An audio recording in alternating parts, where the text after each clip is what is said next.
বাঁকুড়ায় মন্ত্রী জ্যোৎস্না মান্ডির স্বামীকে বেধড়ক মারধর। তুহিন মান্ডির শরীরে গুরুতর চোট লেগেছে, তার হাতে এবং পিঠে গুরুতর চোট লেগেছে। 5 জনকে ইতিমধ্যে গ্রেপ্তার করা হয়েছে।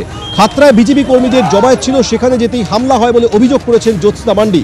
সোশ্যাল মিডিয়ায় তিনি একটি ভিডিও পোস্ট করে সরব হয়েছেন। যদিও বিজেপির বিরুদ্ধে ওঠা অভিযোগ সবকিছু অস্বীকার করেছে গেরুয়া শিবির।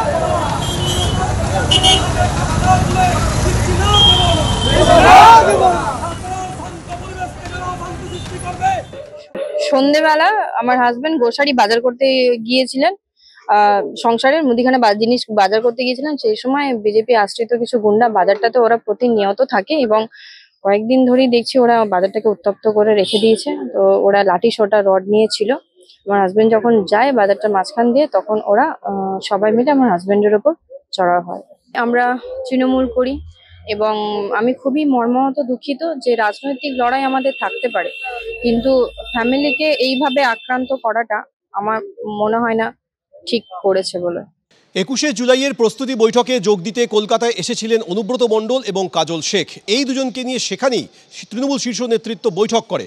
বীরভূমের গোষ্ঠীদ্বন্দ্ব মেটাতে বিধানসভা নির্বাচনের আগে দুজনকে কড়া বার্তা দেওয়া হয়েছে বলে তৃণমূল সূত্রে খবর।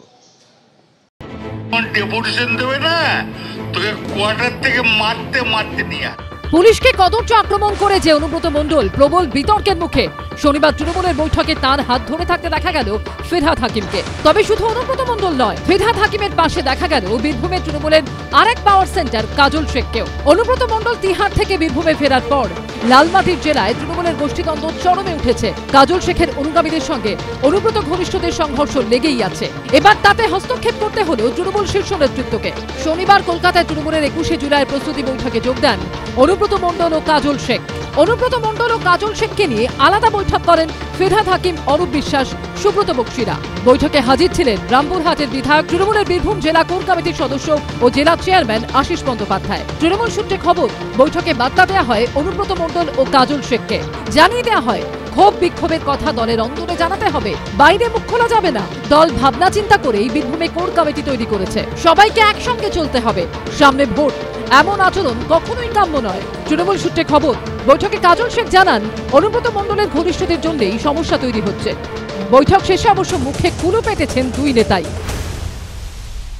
সুব্রত বক্সি মহাশয়, ওনাকেই জিজ্ঞাসা করুন যা বলার আজকের দিনে 21শে জুলাই নিয়ে আলোচনা হয়েছে, বক্তব্য তিনিই রাখবেন। বীরভূম জেলার 11টা বিধানসভা আছে, 11টাতেই তৃণমূল কংগ্রেস জয়যুক্ত হবে।